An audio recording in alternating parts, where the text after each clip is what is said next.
Life's tough. Get a helmet, man. I'm too pregnant for this.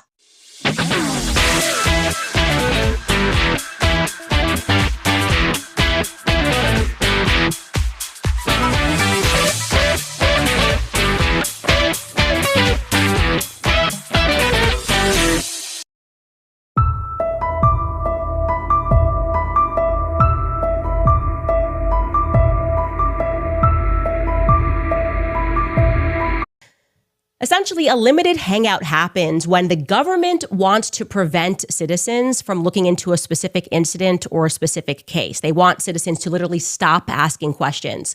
So what they do is they try to manufacture a tell-all, right? Like, I'm actually going to tell you things that you've never known before. We're going to tell you everything. And the idea here is that the public will think that some random independent person has stepped into the public eye and is telling them everything that they're not supposed to know. So they're kind of being invited into the secret.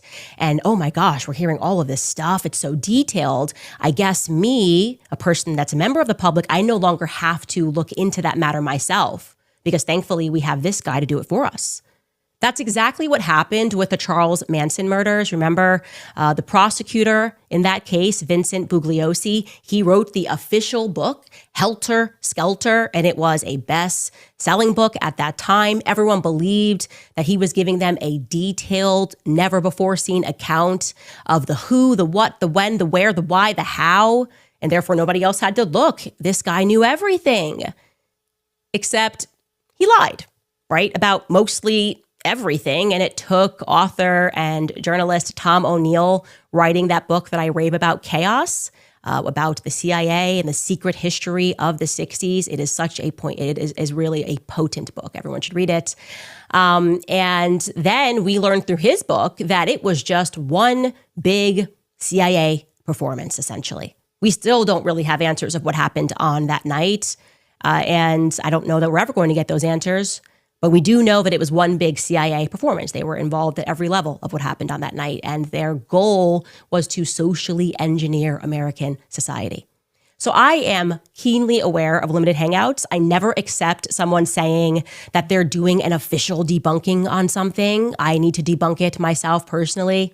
So anyways, this French guy, Thibault Le Texier, the story goes, despite having no background in psychology and only having ever written about business management in the past, he says that he watched a TED Talk in 2013 that Philip Zimbardo, who was the Stanford psychologist that enacted this experiment, he said he watched that TED Talk and he just became obsessed with the experiment. And he wanted to at first make a short film about it, but for years that didn't really work. Anyways, here is a clip of him explaining on that recent Hulu documentary how he got involved in this case. Take a listen. In the 50 years since the experiment, no one had done as extensive research as you. Yes, it started as a side project. I used to do found footage films. And I discovered the Stanford prison experiment.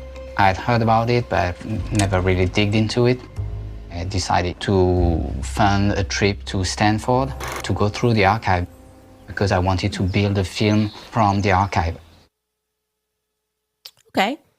He says that he spent a week at Stanford crawling through everything. Again, this is a grand debunking. He says, this actually was not that objective of an experiment, and Philip Zimbardo lied. So that already feels like, he's telling us the truth, right? Which he is telling us the truth. Philip Zimbardo did tell a lot of lies about how that experiment came together. And I downloaded Le Texier's book, and he reiterates, he tried to make a film, it didn't work out. And then suddenly he pivoted and said, you know what? I'm just going to make this into a book. And voila, I guess somebody just gave him a book deal. Except I know that that's not how book deals work. You can't just be a person that's in business management and go to a place and say, hey, look, I have this idea. I'm going to write this book. I've been looking into this case in the background. Just give me a book publishing deal. That's just not how things work. You have to be somebody to get those deals. Maybe Jordan Peterson saying, this experiment is really important. I'd like to sell a book. And they say yes, because a publisher's goal is to make money, right? They want to make money. Nobody knows who you are. Why are we discussing this in France?